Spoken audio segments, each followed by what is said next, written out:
22 থেকে 15 দিন আগে আমি করিমগঞ্জ জেলা কারাগারে গিয়া আবার ওয়াজ করে আইছি। কইবা খালি জেলো যাইনি শুনছি, আমার নেই। আজ থেকে 15 দিন আগে গেছিলাম, বা 20 দিন হইব, 15-20 দিন হইব। করিমগঞ্জ জেলা কারাগারের ভিতরে গেলাম, দাওয়াত করলাম। কিছু মানুষ অসুস্থ, 400 ক্যাপাসিটি জেলার ভিতরে 600। আর বিশেষ করে ড্রাগস নিয়ে কিছু আমি আলোচনা করব। এই যে ড্রাগস বর্তমানে আল্লাহর ওয়াস্তে হঠাৎ থেকে আমরা বাঁচার আমরা চেষ্টা করতাম, আল্লাহ আমরা তৌফিক দিত।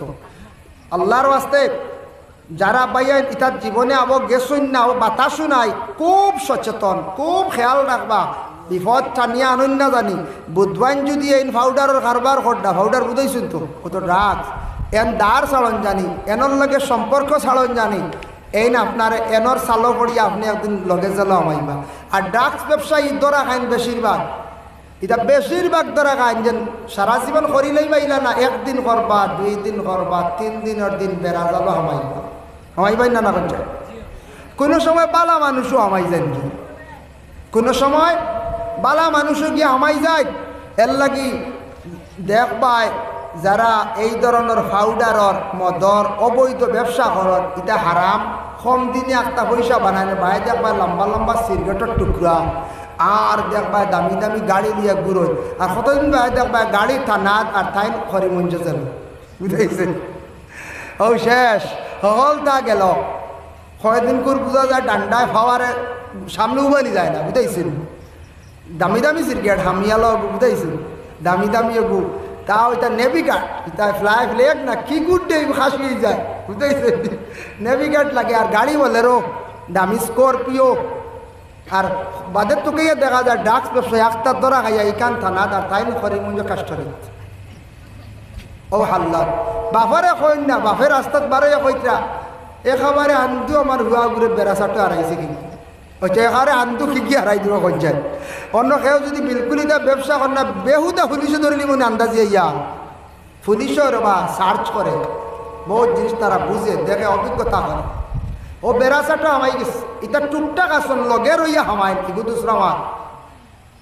আল্লাহর ওয়াস্তে আমরা এটার তাকি বাসিয়া থাকতাম, সরিয়া থাকতাম, হালাল রিজেক, আল্লাহর ইবাদত আল্লাহর কাছে কবুল কর। ওই তো হালাল রিজেক, আপনি হালাল তরিকা, আমি হালাল তরিকা চলার চেষ্টা করতাম। আল্লাহ আমরা প্রত্যেকের তৌফিক দিত সবক আল্লাহ। ভাই মুসলমান, রসুল্লাহ সাহাবী হল, রসুল্লাহ সাহাবী হল অটাল সম্পদওয়ালা ছিল না।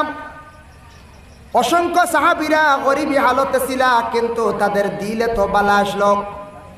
তাফসীরে আজিজিত দেখলাম হযরতে আবু বকর সিদ্দিক রাদিয়াল্লাহু তাআলা আনহু একদিন আল্লাহর রাসূল সাল্লাল্লাহু আলাইহি ওয়াসাল্লামের সম্মুখে বসা অবস্থায় উভয়ে রাসূলুল্লাহ আর আবু বকরের গল্প করতে, ইতিমধ্যে হযরতে জিবরাইল উপস্থিত।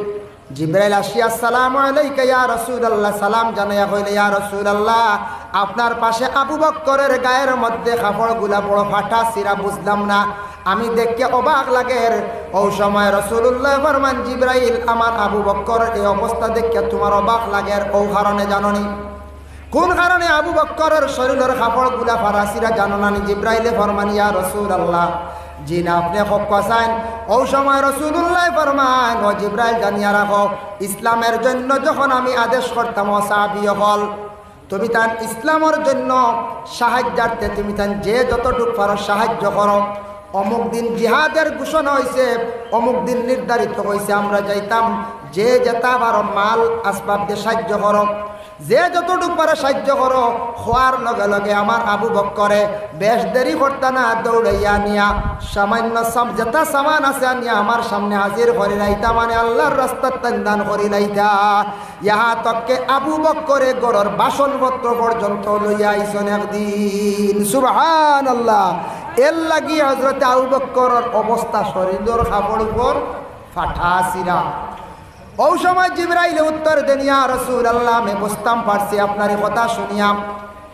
ইয়া রাসূলুল্লাহ, আমি কিন্তু একটা সুসংবাদ লইয়া আইছি। বলে কোন সুসংবাদ? বলে আল্লাহ পাক রব্বুল আলামিন কত খুশি হইছেন আবু বকরের উপরে। হযরতে আবু বকর দে আল্লাহ তার নিজে খুদ সালাম দিছেন।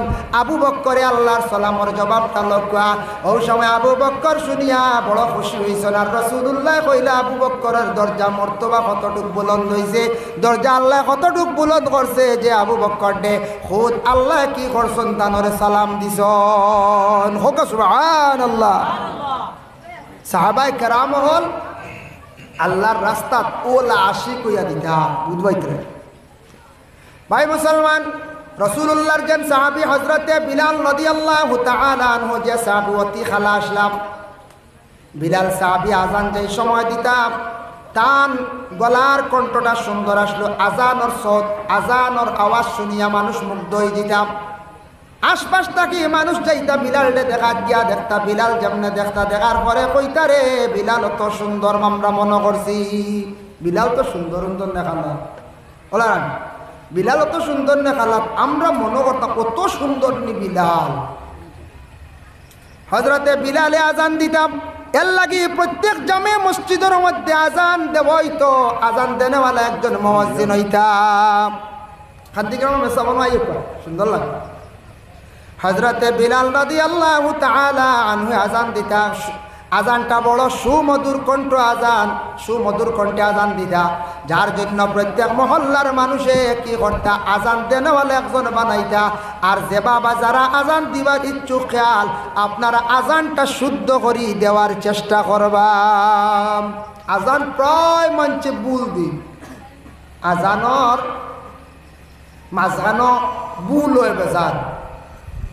আমরা আজানগু আমরা শুদ্ধ করি না, মসজিদের মেসাবর কাছে আজানগু চাইলে শুদ্ধ করতাম পারি, ইমাম সাহেব আজান দিতরা শুনাশুনি শুদ্ধ করতাম পারি, ই খবরও নাই আমরা। আমরা এই দিকে বহুত পিছনে আমরা। ফানিয়ে সিল্ল ওসানিসাম মাসে সিল্ল কালবিল উম্মত হইয়া সিল্লাম নারে রাহমাতুল লিল আলামিন। আল্লাহুম্মা সাল্লি আলা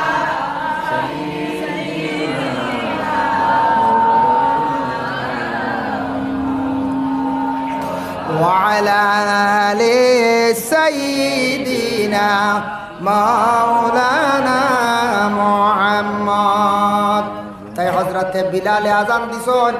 আমরা যারা মহল্লার মধ্যে আছি মহল্লার মধ্যে আজান দেওয়ার ইচ্ছুক একজন আছেন, আজানটা দিতা দেখবা। আজান দিতা দেওয়ালা ব্যক্তি আজানটা শুদ্ধ করে দেওয়ার চেষ্টা করবা। প্রায় মসজিদে তো আজান শোনা যায় কিন্তু আজান মানুষে ভুল করিলাম, কিছু শব্দ ভুল প্রায় জায়গা শোনা যায়। এবার আজান দিতে ভাগল ও আজান দিতে দিয়া দেওয়া খালি ভুল। আল্লাহু আকবার আল্লাহু আকবার বার এগু বাট্টি হইতো আমরা কইন হু আকবার কইন না কোনো কানো একগুর এখন ফুকপুর বুঝাইছি আল্লাহু আকবার আল্লাহু আকবার বুঝাইছি। ইটা আজান বেটারে গিয়া কও না মেসা মাথন না চাকরি যাইব। মেসার কবিতা শিখাইতাই নত বছর তি আজান দিয়ার আগে 13 জন মেসা ভাইয়া গেছেন ভুল ধরছেন না, তুমি খান থেকে আইলা রে বেটা আসলে বিলকুল ভুল, গা জুড়ে মারিয়া নেবে মেসা ভাদাই দিবে। ফুকপুর কইন আমি নিজে বলছি ফুকপুর। আর আল্লাহু আকবার লম্বা শুদ্ধ করি আজান আমরা প্রায় মুসলমানে জানি না।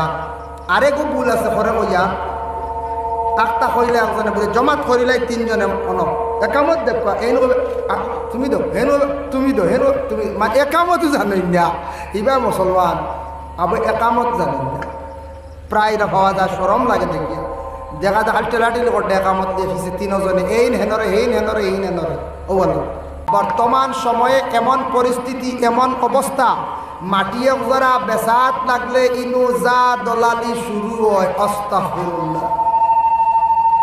বেটায় মাটি বেশি তো আরে ওখানে লইতো ইনু মাঝখানো যে দলালি আরে তা গরু দলালি থেকে আরো ডাট মাটি লইবার ক্ষমতাও নেই বুঝবাই শনিবার কইবা বলে অত বড় কথা কি গরু দলালি। গরু দলা কিছু একটা দলালি আছে খারাপ কইবা না। আমি অন্য কয়েকদিন আগে পরীক্ষা করলাম এক মাটির এক ব্যাপারে, ইয়া সুবহানাল্লাহ হইলাম ও পর্যায়ে নি মানুষকে পৌঁছিস মাটি একজোড়া লোহার মাঝখানো নিজে তো মাতিছিলাম ইনু বাদে দেখা যায় যে বাইন লাগাই ক্রস চিহ্ন ডাইরেক্ট ক্রস বুঝাইছে হালত খুব খারাপ। এর লাগি মাটি আপনার উচিত টাকা দি কিনিয়া তৈছন বাড়িছে, এবার লইছন 8 লাখ টাকা দি, 12 বছর 12 লাখ হয়ে গেছে, এগুলো জায়জ, বিলকুল জায়জ, কোনো অসুবিধা নেই। কিন্তু মাটি লইতে সময় দেখা যায় কত ধরনের দান্দা বান্দা মিসামাত দালাল মাঝখানে ঢুকি যান গিয়া আপনি নিজ জানিয়া কইলা বাইরে বমুখর জাগাও কান্তা আমার তো মাতিয়া দেও। এখন বেটার মাত বিকিব বলিয়া দিলাই, বেটা দেখছে কেমন কাম করছে, এমন এক মাত মাতিছে কইছে তুমি ডাইরেক্ট 20 মিলিয়ন আমি লাইনও ভালাইয়া আরি, লাইনও ভালাই আরি মানে কি তার হনক বেটার কইব তুমি পাইবাই 10, আপনারা 10 দিমু বা দিলাও মানুষকে বেরিয়া ধরছে তারে লইয়া আইব, দেখো দিলাও জাগাও 10 দিয়া ইনো আইয়া কইছে বলে তুমি দেওয়া লাগবো 12 ছাড়া কোনো উপায় নাই, কোনো রাস্তা নাই, 12 দেওয়া লাগবো। কত হয়েছে 2 লাখ নাই, মারি দিছে 2 লাখ, বুঝবাইছে। ও যে হালত বর্তমান সময় চলে রলা হইয়া বলি নেস না বলে বাইরে আমি লইয়া দিম আমার টাকা 20,000 দিও, হেরানি 20,000 ভাড়া টাকা জি না এটা না, এটা বড় বড় কালি দুধ ইলাও পাওয়া গেছে, মাটি বেচাইয়া দিছে, মাঝখানে দেখা যায় তার হাত জোর পাতে আরো জিকে লাইনো কিরব তোর হাজ বলে লাভ মাঝখানে মাতিস না মিশে বুঝতে নিছে কি হাত জোর প্রমাণ আছে আমার আবো এই জায়গায় কেন বেরিয়ে রাখা। যার কারণে বিশেষ করে আল্লাহর বন্দেগান তুমি বন্দা হিসাবে মুসলমান হিসাবে ইহসান করতায়, তোমার লগর বাইরে তুমি জায়গা খান্তা লইয়া দেও, উচিত মূল্য দিয়ে তারে তুমি খান্তা লইয়া দেও, সারা জীবন তোমার তোমার লাগে দোয়া করবো। আর তুমি যদি খুঁজো বলে আমার একটা পয়সা দিয়ে হেরানি হিসাবে বেটা দিব, নতুবা বেটা ইহসান করিয়া যদি দে দিছে, নতুবা আল্লাহর ওয়াস্তে সাহায্য করো তোমার লগর ভাই বন্দারে। ওগুলা দালালি চলে বর্তমান সময়ে, জমিন বেশিতে বাড়ি দেখবায় দালাল হলে ভাঙ্গিলে খরিদ্দার আইবার আগে দালাল হলে বাড়ি ভাঙ্গিলে বাকা লাভ হয়, বিটিনে বিস্কুট বিস্কুট লইয়া আইল বসে বুঝাইছি, ঠান্ডা বিটিনে বিস্কুট লইয়া আইয়া দাম দর করে যায়।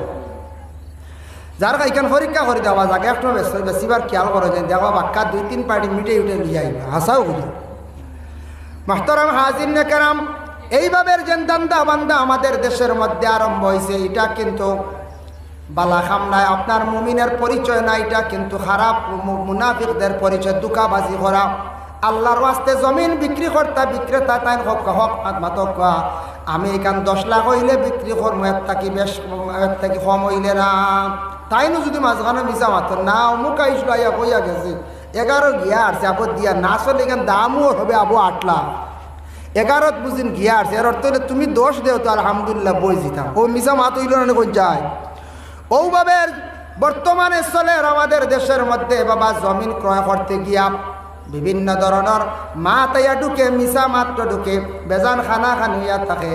আল্লাহ ওয়াস্তে এই ধরনের বদ অভ্যাস থেকে বাঁচার আমরা চেষ্টা করতাম। ইলে একদিন হইব আপনি মাঝখানে 2 লাখ লাভ খাই দিছন, 1 লাখ লাভ খাই দিছন, কয়েকদিন পরে লিক আউট হইব, মাত আউট হয়ে যাইব। বন্দা তুমি 1 লাখ খাইছো, সারা জীবন তোমারে মানুষে ও মালিকে কইব বলে তুমি দান্দাবাজ দান্দাবাজ দুকাবাজ, ইলা দান্দাবাজ দুকাবাজ কইতে কইতে মানুষের কাছে কিছু খোয়া আরম্ভ হইব, তখন মানুষে অটোমেটিক বুঝিলেই বা এই নই লাগে জাগার দলাল মাঝখানে 1 লাখ 2 লাখ মারিয়া খাইরা ইহা তককে মরার পরে তোমার জনজাত না যাইতে পারে, কইব অন আবো যাইতাইনি 2 লাখ খাইছে রে আমারও মাঝখানে টুমাত বুঝাইছি, জমিনের টুমার লইলাম 2 লাখ খাই দিছি।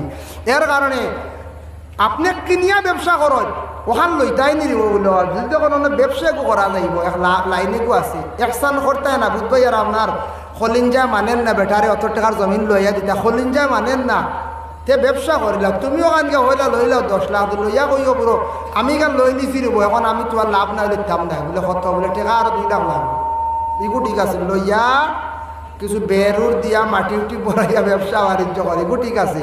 আর ও যেন মাঝখানো মাতিয়া মিশা মাতিয়া লুকালুকি করিয়া তুমি পয়সা দিও না, আমার হাতে দিও আমি দিমু তুমি দিও, ওলা যেন মাথা